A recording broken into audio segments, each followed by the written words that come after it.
Good morning everyone. सत श्री अकाल, नमस्कार। स्वागत है आपका श्री गणेश स्टडी प्रैक्टिस में।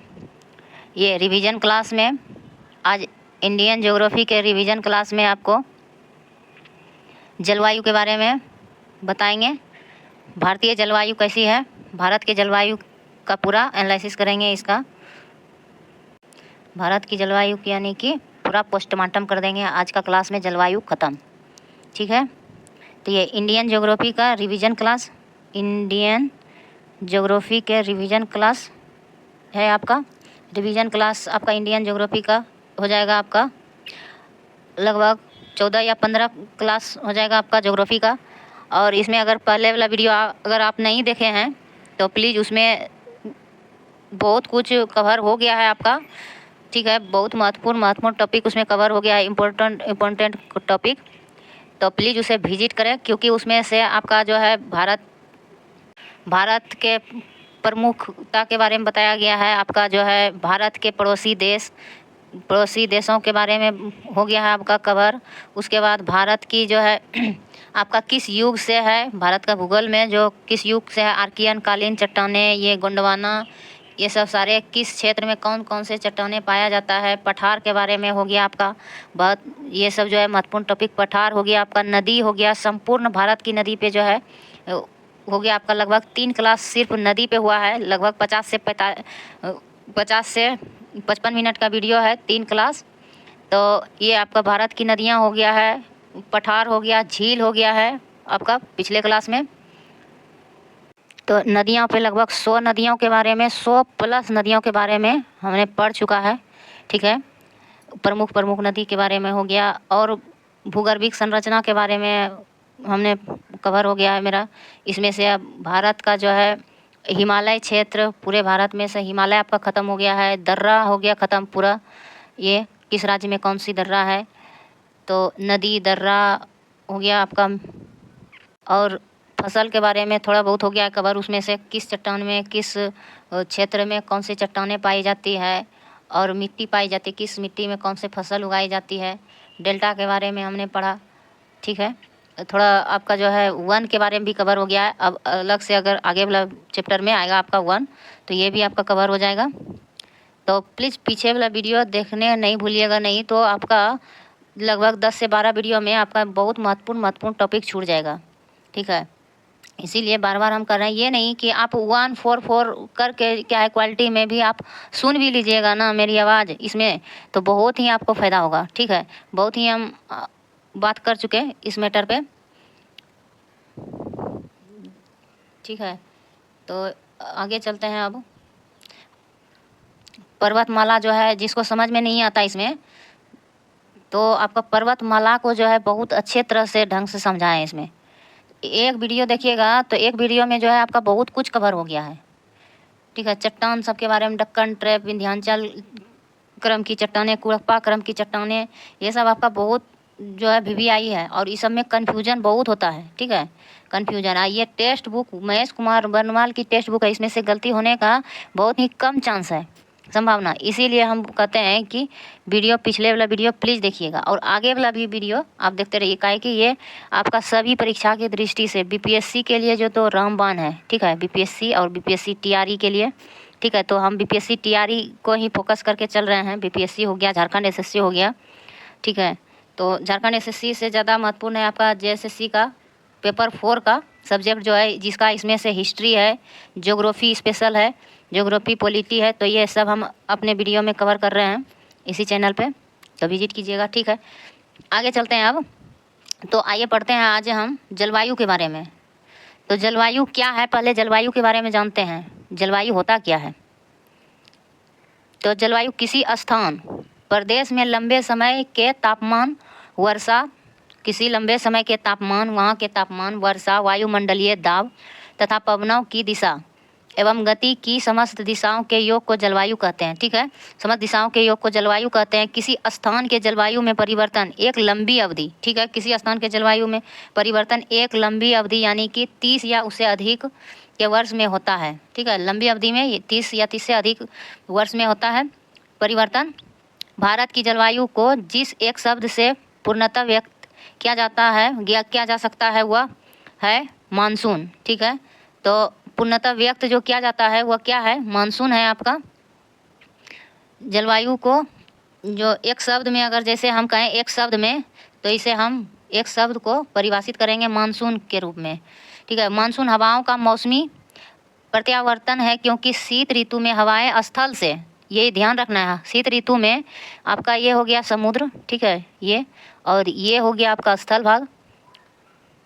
तो ये स्थल से समुद्र की ओर हवाएं प्रवाहित होती है, ठीक है, की ओर। किस ऋतु में, तो शीत ऋतु में, ठीक है। शीत ऋतु जानते हैं, ठंडी का मौसम में आपका जो है स्थल से समुद्र की ओर प्रवाहित होंगी हवाएं, और ग्रीष्म ऋतु में समुद्र से स्थल की ओर। तो समुद्र से स्थल की ओर आपका ग्रीष्म ऋतु में आएगी, ठीक है, समुद्र से स्थल की ओर प्रवाहित होती है ग्रीष्म ऋतु में। कैसे होता है कि हाई प्रेशर से लो प्रेशर की ओर होती है, हाई प्रेशर से लो प्रेशर की ओर हवा चलती है, ठीक है, ये ध्यान रखना है। उच्च दाब से निम्न दाब की ओर। आगे है आपका मानसून दक्षिणी व दक्षिण पूर्वी एशियाई, ठीक है, दक्षिणी या दक्षिण पूर्वी एशियाई जलवायु की प्रमुख विशेषता है। मानसून दक्षिणी और दक्षिण पूर्वी एशियाई के विशेषता है एवं इसका पर्याप्त आर्थिक महत्व भी है। तो इसका आर्थिक महत्व भी है दक्षिण पूर्वी एशियाई का, दक्षिण पूर्वी मानसून या दक्षिण पूर्वी एशियाई जलवायु की विशेषता, और इसका आर्थिक महत्व है। भारतीय कृषि को मानसून का, तो भारत में जो कृषि होता है मानसून का, उसे क्या कहा जाता है, जुआ। अगर मानसून नहीं आया तो आपकी फसल जो है बेकार हो जाएगा। मानसून टाइम पे आपका जो है, जिस टाइम में आपका फसल उगाना उसी टाइम में आपका बारिश नहीं होगा, उसी टाइम पे आपका जो है, और या नहीं तो बारिश होगा तो वो समय होगा जिस टाइम पे आपका फसल नहीं उगाने का रहता है। जो जिस टाइम पे फसल होता है उस टाइम पे उस तरह का आपका मानसून नहीं रहेगा, तो आपका फसल उगाने होगा ही नहीं। तो वही जुआ होता है। आप हार भी सकते हैं, मानसून पे निर्भर करता है आपकी फसल, हार भी सकते हैं और जीत भी सकते हैं, ठीक है, हार सकते हैं और जीत सकते हैं दोनों। तो मानसून की जुआ कहा जाता है। भारत की कृषि निर्भर है मानसून पे पूरी तरह से, ठीक है। ये वन लाइनर में आपका जो आ जाएगा कि भारत की कृषि पूरी तरह से निर्भर किस पे है, मानसून पे।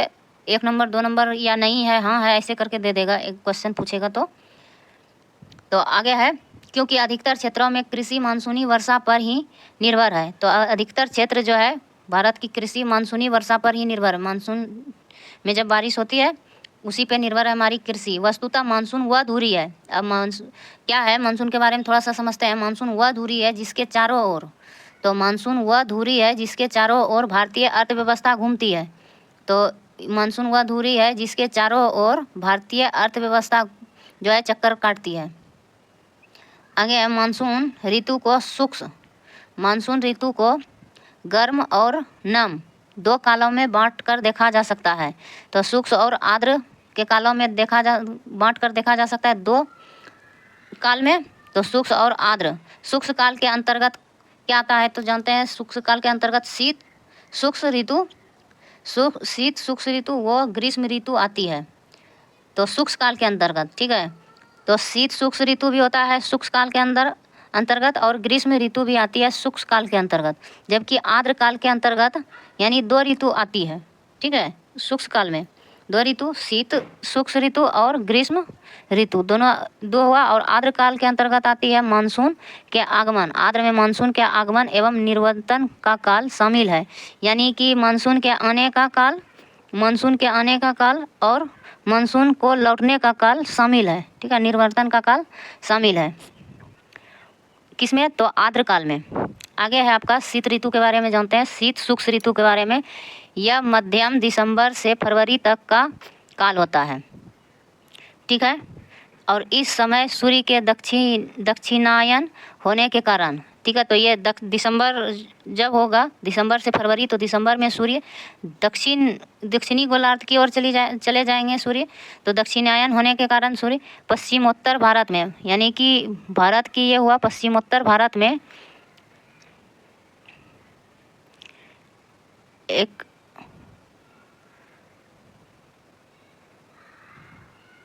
ऐसे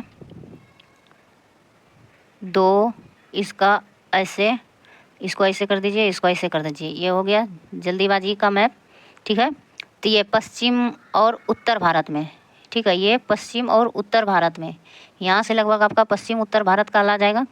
तो पश्चिम उत्तर भारत में उच्च दाब का क्षेत्र बन जाता है। तो यहाँ क्या होता है, उच्च दाब का क्षेत्र बनता है, हाई प्रेशर बन जाता है। यहाँ का तापमान औसतन 10 डिग्री सेल्सियस मिलता है, जबकि इसी समय दक्षिणी भारत में आपका 25 डिग्री सेल्सियस का तापमान रहता है। 10 डिग्री आपका पश्चिम उत्तर भारत में मिलता है और वो 25 डिग्री उसी टाइम पे 25 डिग्री सेल्सियस आपका मिलता है दक्षिण भारत में, क्योंकि सूर्य दक्षिणी गोलार्ध में जो है दक्षिण की ओर ज़्यादा झुकाव रहता है। इस समय सूर्य का दिसंबर से लेके फरवरी तक, मार्च तक दक्षिणी क्षेत्र में रहता है सूर्य। आगे है पवन प्रवाह उत्तर पश्चिमी। तो पवन का प्रवाह जो है उत्तर पश्चिमी भारत से पूरब की ओर प्रवाहित होता है। ठीक है, उत्तर पश्चिमी, ये हो गया आपका उत्तर, ये हो गया दक्षिण, ये हो गया पूरब, ये हो गया पश्चिम। ठीक है, तो इस प्रकार क्या है, उत्तर पश्चिम भारत से पूरब की ओर प्रवाहित होती है। ठीक है, ये हो गया उत्तर पश्चिम से पूरब की ओर प्रवाहित होती है, आपने जाना। एवं पूर्वी तटीय भाग में उत्तर पूर्वी व्यापारिक और पूर्वी तटीय भाग में, यानी कि बंगाल की खाड़ी तटीय भाग में उत्तर और पूर्वी व्यापारिक पवनों के प्रवाह से बारिश होती है। उत्तर पूर्वी इधर से आने वाले पवनों से बारिश होती है। ठीक है, फिर से ऐसे कर लिया तो इधर से आती है, इधर से। इस समय मुख्य रूप से भूमध्य सागरीय पश्चिमी विक्षोभ से वर्षा प्राप्त होती है। और यहाँ जैसे हुआ कि उत्तर पश्चिमी भारत से पूरब की ओर पवन का प्रवाह होती है।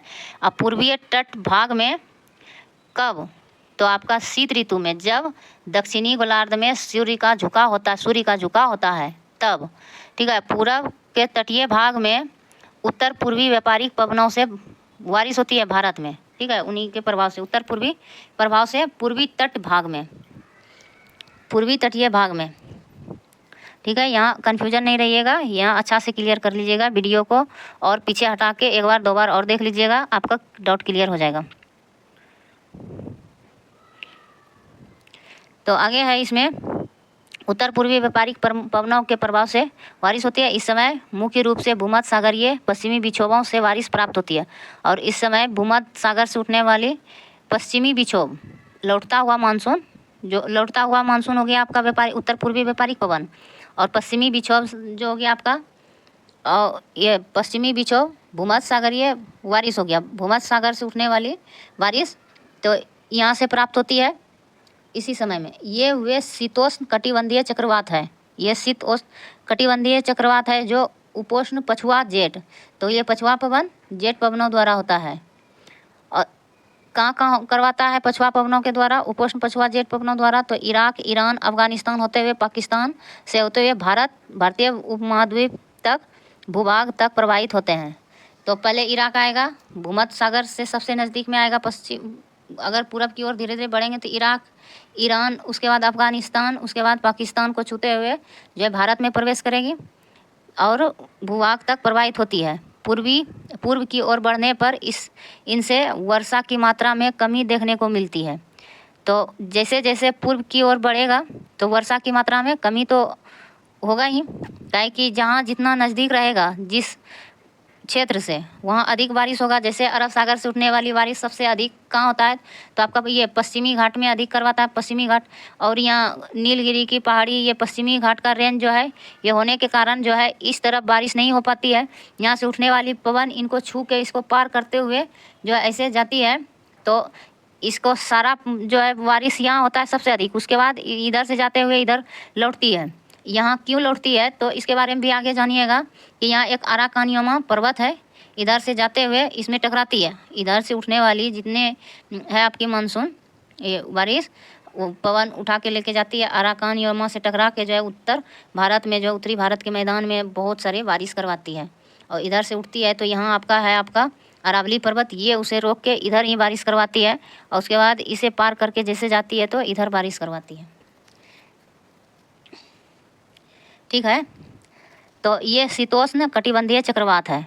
तो भूमध्य सागर से उठने वाली जैसे जैसे आपका पूरब की ओर बढ़ने पर इनसे वर्षा की मात्रा में कमी को देखने को मिलती है। पंजाब में इससे 25 सेंटीमीटर वर्षा आगे है। तो देखिए वही बात हुआ ना, पंजाब में इससे 25 सेंटीमीटर वर्षा, ठीक है, तो 25 सेंटीमीटर वर्षा करवाती है पंजाब में।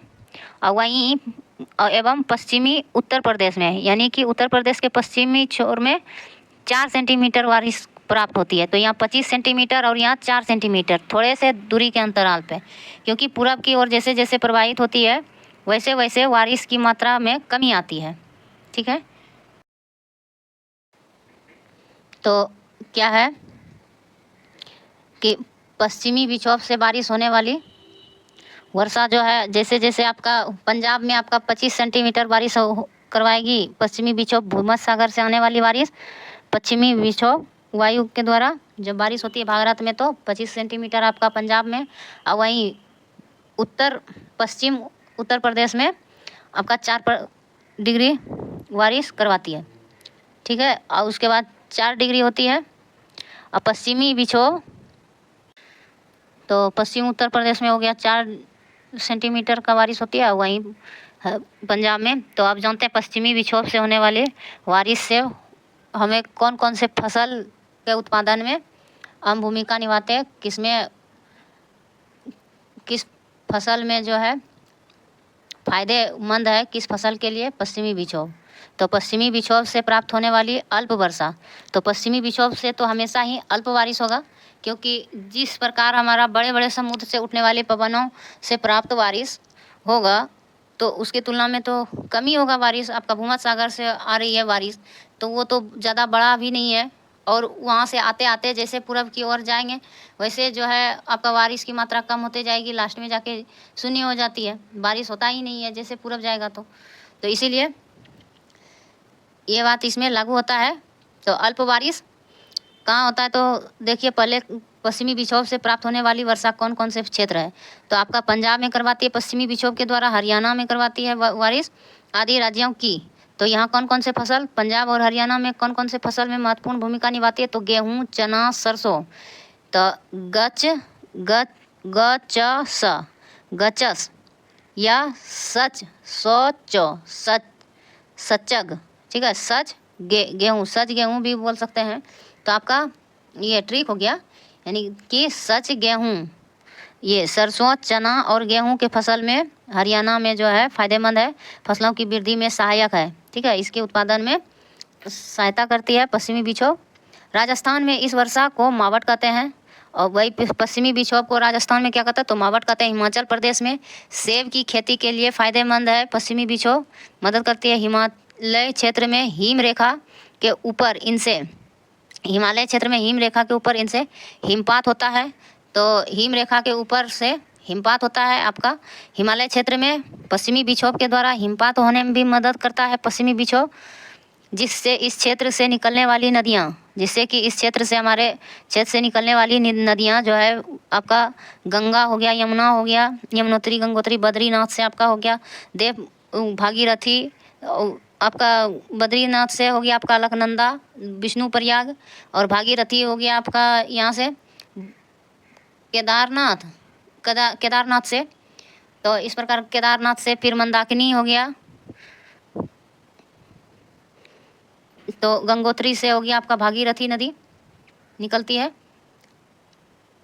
जो कि देवप्रयाग में जाके आपका भागीरथी मिलती है। तो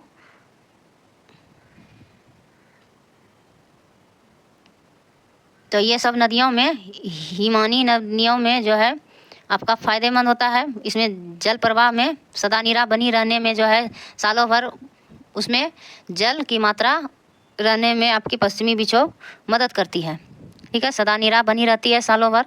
यह नदियाँ हिमपात होता है जिससे इस क्षेत्र में निकलने वाली नदियाँ हैं, सदानीरा बनी रहती है सालों भर, इसमें जल रहता है। पश्चिमी विक्षोभ के प्रभाव से उत्तर पश्चिम भारत में इस समय शीतलहरें भी देखने को मिलता है। तो उस उत्तर पश्चिम दिशा में जो है आपका भारत शीतलहरें भी देखने को मिलता है आपका, ठीक है। उत्तर पश्चिम में पश्चिमी विक्षोभों से औसत वार्षिक वर्षा का लगभग 3% प्राप्त होता है, ठीक है। तो पश्चिमी विक्षोभ से औसत वार्षिक वर्षा का लगभग, तो पश्चिमी विक्षोभ से औसत जितना भी बारिश होता है भारत में, तो उससे 3% वार्षिक वर्षा प्राप्त होता है। औसत का 3%। पश्चिमी विक्षोभ से भारत में कितना प्रतिशत? तो 3% बारिश करवाती है।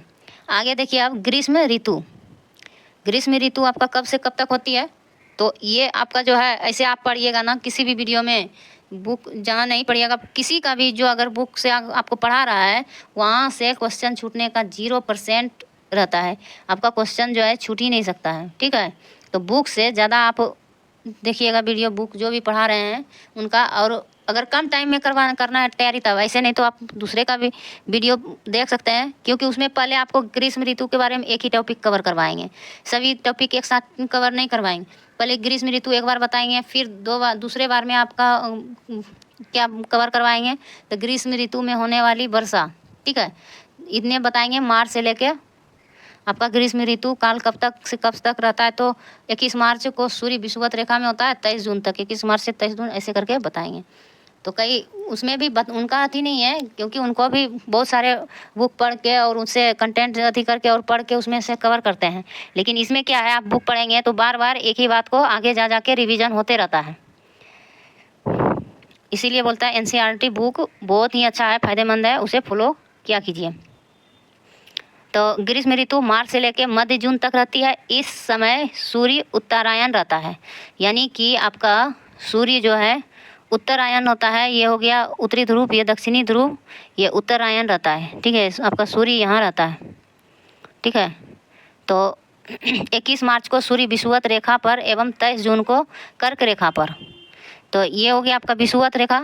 21 मार्च को जो है विषुवत रेखा, और 23 जून को जो है आपका कर्क रेखा पर होता है, लंबवत होता है। यहाँ 23 जून को आपका होता है कर्क रेखा पर, ठीक है। तो ग्रीष्म ऋतु उत्तरायण होता है। ग्रीष्म ऋतु में सूर्य उत्तरायण की ओर होता है। तापमान में वृद्धि देखने को मिलता है यहाँ ग्रीष्म ऋतु में। 21 मार्च को सूर्य विषुवत रेखा पर होता है, 21 मार्च को, और 23 जून को कर्क रेखा पर लंबवत चमकता है।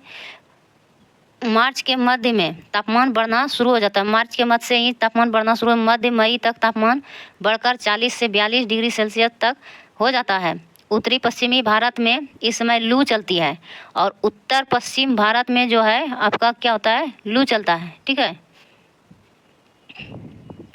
उत्तर पश्चिम भारत में यहाँ पे आपका लू चलता है। यहाँ से इधर भी उत्तर और पश्चिम, यहाँ से यहाँ तक आपका छका जाएगा, तो इधर आपका लू चलता है। जैसे यूपी हो गया, पंजाब, हरियाणा और बिहार, ये सब आपका उत्तर भारत हो जाएगा। इस सब में क्या कहता है, तो लू कहता है, और लू चलता है। एवं तापमान कई स्थानों पर, जब तापमान कई स्थानों पर कहीं आपका 45 डिग्री, जैसे दिल्ली सब क्षेत्र में जो है, राजस्थान में 49 डिग्री, दिल्ली सब में हो गया आपका 45 डिग्री करके तापमान बढ़ जाता है, ऊपर पहुंच जाता है।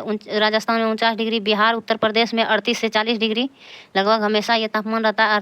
तथा महाराष्ट्र, कर्नाटक, केरल इस समय, और महाराष्ट्र, कर्नाटक, केरल में इस समय 27-28 डिग्री तापमान रहता है, ठीक है। उधर क्योंकि उधर से ये दक्षिणी भारत हो गया धीरे धीरे कर्क रेखा से नीचे, तो इधर धीरे धीरे घटते जाता है। 10 डिग्री का कम से कम अंतर रहता है दोनों में, 27-28 डिग्री तापमान रहता है। पश्चिम उत्तर भारत का उच्च वायु दाब इस समय धीरे धीरे निम्न वायु दाब में बदल जाता है। तो ये क्या है, धीरे धीरे निम्न, उच्च दाब से वायु जो है पश्चिम उत्तर भारत का उच्च वायु दाब निम्न वायु दाब में बदल जाता है। दक्षिणी पूर्वी आर्द्र समुद्री पवन, तो दक्षिणी पूर्वी आर्द्र समुद्री पवन, दक्षिण से आने वाली ये पवनें दक्षिण पूर्वी, सॉरी इधर से आएगी, दक्षिण पूर्वी तो आपका इधर से आएगी, इधर से आर्द्र समुद्री पवन स्थलीय सूक्ष्म धूल भरी आंधी के मिलने से तूफान की तो ये उत्पत्ति होती है। तो स्थलीय सूक्ष्म धूल भरी आंधी और उनके मिलने से जो है तूफान, धूल भरी आंधी के मिलने से तूफान की उत्पत्ति होती है। तो पश्चिम उत्तर भारत में क्या होता है, पश्चिम उत्तर भारत में आपका यहाँ से आपका भारत का उच्च वायु दाब धीरे धीरे इधर जाने के बाद निम्न वायु दाब में परिवर्तित हो जाता है, बदल जाता है। यानी कि ये जो है धीरे धीरे हाई प्रेशर से लो प्रेशर में परिवर्तित हो जाता है। जब यहाँ जैसे ही लो प्रेशर होगा, यहाँ हो गया आपका लो प्रेशर, धीरे धीरे लो प्रेशर जैसे हुआ, यहाँ से उत्तर पूर्वी पूरब दक्षिण पूर्वी समुद्र से उठने वाली दक्षिण पूर्वी आर्द्र समुद्री यानी कि बंगाल की खाड़ी से उठने वाली समुद्री पवन, स्थलीय शुष्क, यहाँ जैसे शुष्क हुआ लो पवन, इधर हाई हुआ, यहाँ लो हुआ, शुष्क धूल भरी आंधी के मिलने से तूफान की उत्पत्ति होगा। तो धूल भरी आंधी को मिलने से तूफान की उत्पत्ति होती है, पवन की गति जिससे तेज हो जाती है। तो पवन की गति और तेज हो जाती है, ठीक है। पवन की गति तीव्र होने के बाद क्या होता है, इस समय मानसून पूर्व की वर्षा प्राप्त होती है। तो इस समय क्या होता है, मानसून पूर्व की वर्षा प्राप्त होती है। मानसून का पूर्व की ओर से आने वाली वर्षा यहाँ प्राप्त होती है। और क्योंकि बंगाल की खाड़ी से उठने वाली आपका बारिश हो गया दक्षिण पूर्व से की ओर से, तो यहीं से आपका बारिश होगा। यहाँ क्योंकि लो प्रेशर है, लो प्रेशर, यहाँ आपका हाई प्रेशर है, तो इधर से आपका इधर यहाँ तक आएगा ना बारिश, हाई प्रेशर से लो प्रेशर की ओर, हाई से लो प्रेशर की ओर। तो क्या है, औसत वार्षिक वर्षा का लगभग 10% होता है। तो पूरा जितना मानसून से बारिश होती है, तो इससे क्या होता है आपका इसकी तुलना में 10%, इसका जैसे आपका 90% बारिश होती है आपका मानसून से, 90 नहीं 77% लगभग आपका जो है प्रतिशत होता है मानसून से बारिश। और अन्य से ये आपका पश्चिमी विक्षोभ से आपने देखा 3% बारिश होती है। उसी प्रकार 10% होता है या इधर से बंगाल की खाड़ी से होने वाली यानी मानसून पूर्व की वर्षा प्राप्त होती है, पूर्व से उठने वाली, दक्षिण पूर्व से उठने वाली बारिश, पवन से होने वाली बारिश 10% होती है।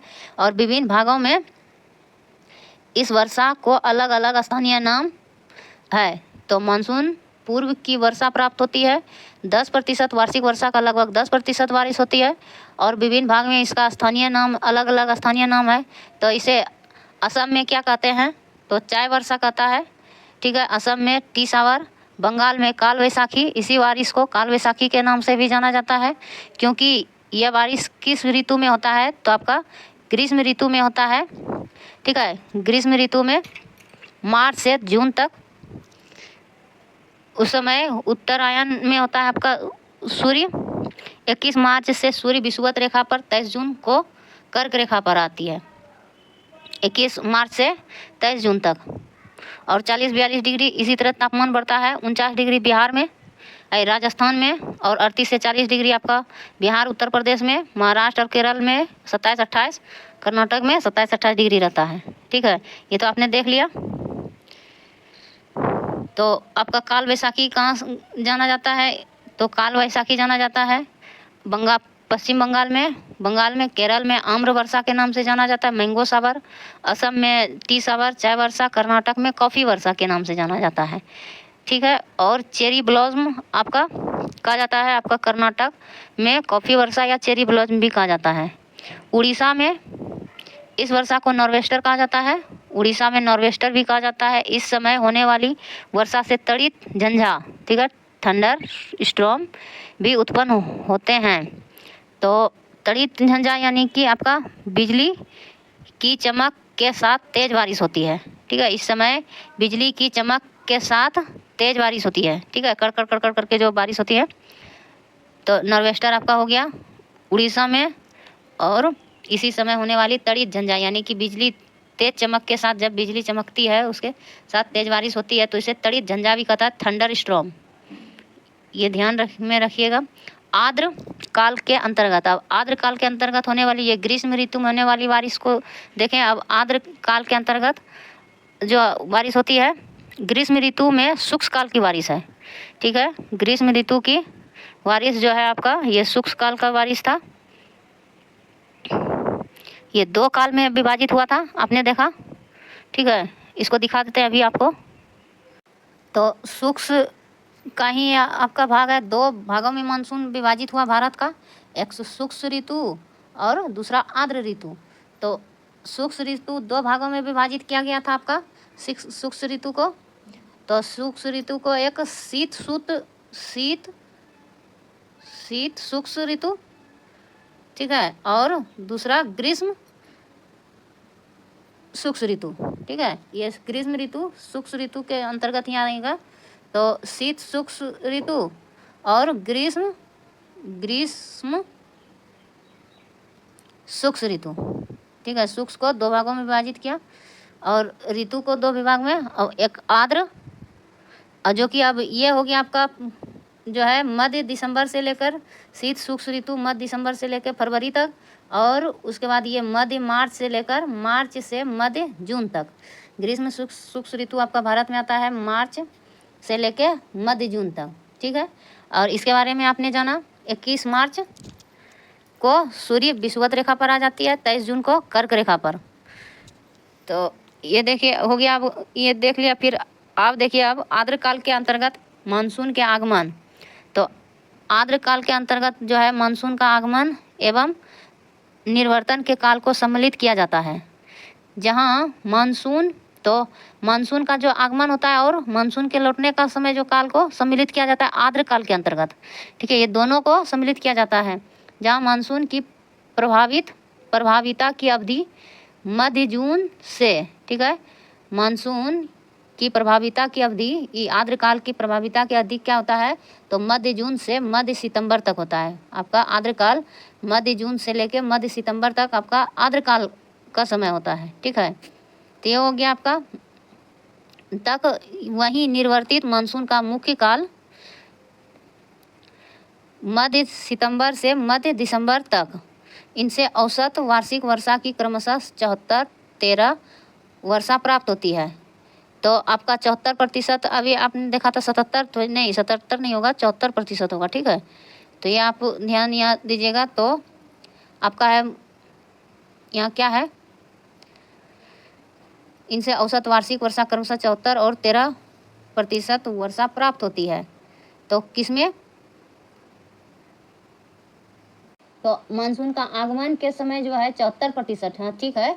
ये 77 जो आपका है, या लगभग आप रखिए 80, वो मानसून से बारिश प्राप्त होती है भारत में, ठीक है। इसी के आसपास आप, अभी पूरा तरह से एग्जैक्ट ध्यान नहीं है मुझे। तो ये मानसून के आगमन में जो है आपका 74% बारिश देता है। मानसून जब आती है तो 74% बारिश होता है। कुल भाग में से 100% में जितना भी बारिश होती है भारत में, तो 74% बारिश करवाती है आगमन के समय। अब निर्वर्तन के समय जब मानसून लौटती है, आगमन कब होती है, तो मध्य जून से सितंबर तक आती है। ये आगमन, मानसून का आगमन होता है जून से सितंबर तक, ठीक है। इस समय 74% भारत में बारिश करवाती है। और वही निर्वर्तन मानसून जो कि सितंबर से दिसंबर तक, ठीक है, लौटा हुआ मानसून सितंबर से मध्य दिसंबर तक, मध्य सितंबर से मध्य दिसंबर तक, ये कितना, तो 13%। लौटा हुआ मानसून आपका 13% भारत में वर्षा करवाती है, और आगमन मानसून आपका 74% करवाती है। ये आपका क्लियर हो गया होगा डाउट यहाँ पे। तो आइए अब थोड़ा मैप को भी देख लेते हैं। तो एक क्वेश्चन है यहाँ आपका कि हम यहाँ बार बार जो है मानसून शब्द का यूज कर रहे हैं, मानसून वर्ड। तो ये मानसून वर्ड कहाँ से आया है, किसकी देन है? ये मौसम से बना है, मौसम शब्द से बना है, मौसम, और इसी से मौसम से ही बना है मानसून, ठीक है। ये मानसून जो है पुर्तगालियों की देन है, ये आप ध्यान में रखिएगा, ठीक है। ये लल्लन टप आपका क्वेश्चन हो गया, सवाल। तो ये देखिए आप मानचित्र में, ये यहाँ से आपका ये 10 डिग्री, या 10 डिग्री, और ये 15 डिग्री, यहाँ से 20 डिग्री, आगे नीचे जाते जाएगा। तो यहाँ भी आपका 20 डिग्री जो है बारिश करवाती है। ये आपका हो गया 20 डिग्री, यहाँ भी 20, यहाँ जो है 25 डिग्री। तो ये क्षेत्र जो है आपका 25 डिग्री का घेर लेते हैं, यहाँ से यहाँ, ये नीचे इतना सा क्षेत्र, ये 25 डिग्री, ठीक है। और यहाँ से यहाँ ये जो है ये वाला क्षेत्र आपका 20 डिग्री के अंतर्गत आ जाता है, ये बारिश होती है 20 डिग्री, ठीक है। यहाँ उसके बाद यहाँ ये हो गया आपका 15, ये बटा हुआ 10 डिग्री में। अब आगे देखिए, इधर हो गया बंगाल की खाड़ी, ये तो आप जानते ही होंगे, ये आए हैं तो एक बार चिन्ह लगे। बंगाल की खाड़ी, ये अरब सागर, इधर हिंद महासागर, ये लक्षद्वीप, ये अंडमान निकोबार, इधर पाकिस्तान, अफगानिस्तान, ये हो गया चीन, तिब्बत, भूटान, नेपाल, ठीक है। तो ये क्या है, तो औसत तापमान है जनवरी का औसत तापमान, भारत औसत तापमान जनवरी में, समताप रेखाएं, ठीक है, सेंटीग्रेड में। ये समान ताप रेखाएं ये है आपका सेंटीग्रेड में। इसमें इतना डिग्री तक तापमान होता है, यहाँ से इतना डिग्री तक होता है, इस रेखा तक इतना डिग्री तापमान होता है। अब देखिए शीतकालीन तूफान के मार्ग। भारत में शीतकालीन तूफानों के मार्ग जानते हैं। इधर से आपका उठता हुआ ये हो गया आपका भूमध्य सागर,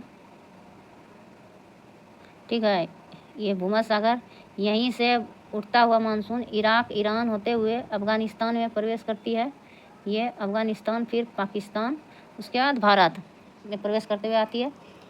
तो आगे देखिए ऐसे यहाँ उत्तर प्रदेश का पश्चिमी छोर में बारिश करवाती हैं ये, ठीक है। तो ये देख लीजिए शीतकालीन तूफानों का मार्ग। तो शीतकाल में तूफान कहाँ से कैसे कैसे चलती है, जहाँ जहाँ तूफान लेके जाएगी वहाँ वहाँ वो तूफान बारिश करवाते जाएगी। तो आगे देखिए भारत तापमान जुलाई समताप रेखा है। भारत में तापमान जुलाई में उसके समताप रेखा। तो मानचित्र में ये देखिए ये 30 डिग्री ऐसे करके यहाँ आपका हो गया, ये हो गया 25 डिग्री, ये जुलाई का है, ठीक है। 25 20 डिग्री नेपाल तिब्बत चीन भूटान ये होते हुए इधर 20 डिग्री। अब फिर ये हो गया 25 डिग्री आपका, यहीं आपस में ये 30 डिग्री का एकमात्र ये हो गया 30 डिग्री। यहाँ भी आपका 25 डिग्री हो गया, फिर ये आपका 30 डिग्री पे आ गया स्थित। तो ये पर हो गया तापमान, ठीक है। भारत में जुलाई में तापमान कहाँ कितना होता है। और अभी पिछले में हम शायद वर्षा करके बोल रहे थे, पता नहीं रटंत आ गया था मुंह में। ये वर्षा नहीं, यहाँ हम तो पढ़े भी औसत तापमान, ठीक है। जनवरी में औसत तापमान कहाँ कितना रहता है, जो जनवरी महीने में आपका 10 डिग्री रहता है। यहाँ उत्तर भारत में 10 डिग्री तापमान होता है, वहीं आपका 15 डिग्री तापमान उसके नीचे होता है। फिर पश्चिम उत्तर से लेके पूरा उत्तर भारत में अरुणाचल प्रदेश तक 15 डिग्री तापमान होता है, ठीक है। 25 डिग्री तापमान थोड़ा नीचे आइएगा किस टाइम पे, तो जनवरी महीने में, ठीक है। तो उस टाइम पे आपका 25 डिग्री नीचे आइएगा तो 25 डिग्री दक्षिण भारत में। फिर 20 डिग्री आपका जो है कर्नाटक में मिलेगा तापमान 25 डिग्री, और 15 डिग्री सबसे अधिक तापमान मिलेगा आपका पश्चिम घाट और तमिलनाडु में जनवरी में 25 डिग्री तक हाईएस्ट। और यहीं आपने देखा फिर शीतकालीन तूफान का मार्ग। तो शीत ऋतु में जो तूफान होता है, ठीक है, ये मार्ग है आपका तूफान का।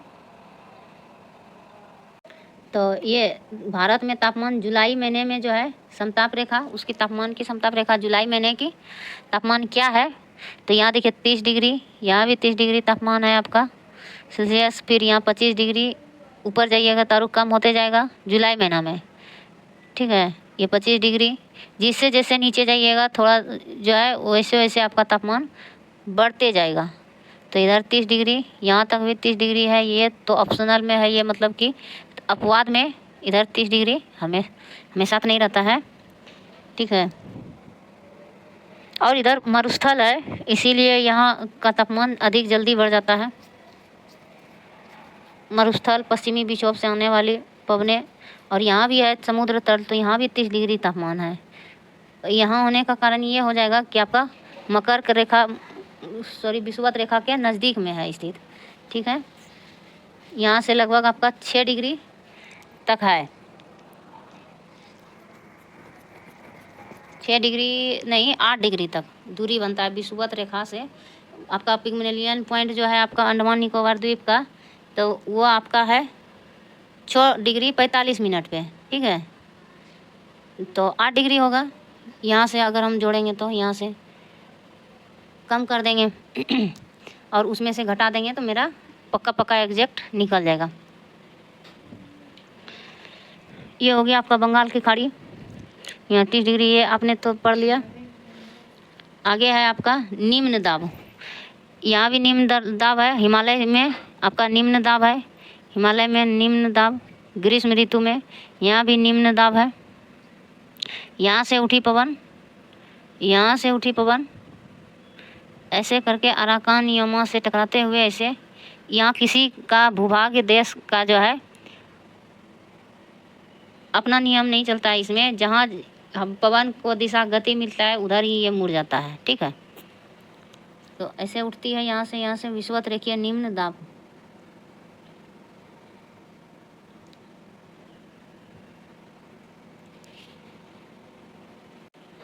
तो ये क्या है, निम्न दाब हाई प्रेशर से लो प्रेशर की ओर जाती है। ठीक है, तो आपने मानसून के बारे में देखा, मैप को भी पूरी अच्छे तरह से देखा। ठीक है, तापमान कितना कितना किस किस मानसून में कहाँ कहाँ अधिक और कम होता है।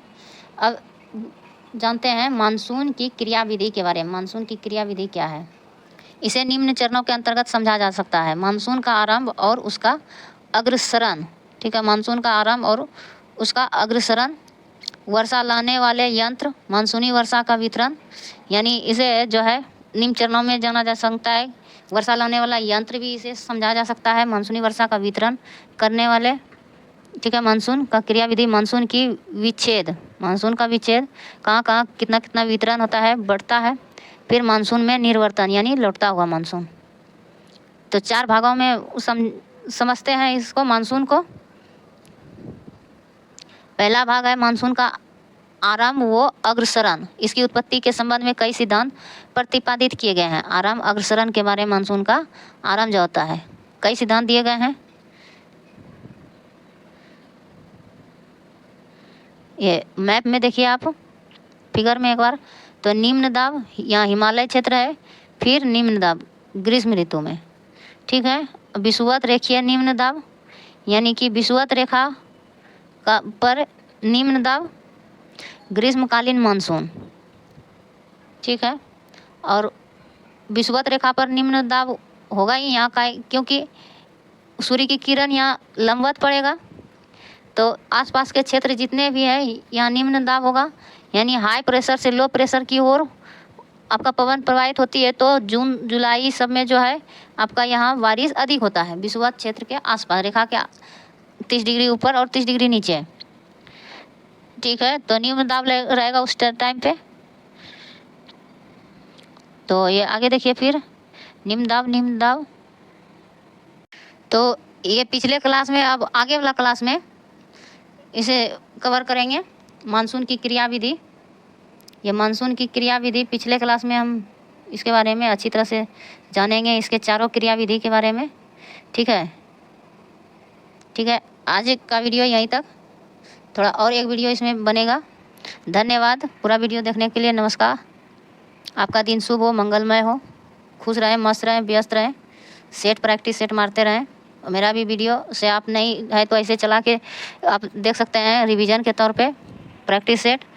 हम भी 40 क्वेश्चन का जो है आपका प्रैक्टिस सेट अभी दे रहे हैं, हिस्ट्री और ज्योग्राफी, और फिर पॉलिटी देंगे। 150 का जो है प्रैक्टिस सेट करवाएंगे। इसमें कमेंट बॉक्स में कमेंट कीजिएगा कि प्लीज़ रिवाइज के तौर पे ही आप अपना वीडियो अपलोड कीजिए प्रैक्टिस सेट, तो हम और ज़्यादा करेंगे वीडियो, मोटिवेटेड होंगे आपसे। ठीक है, थैंक यू। जय हिंद, जय भारत।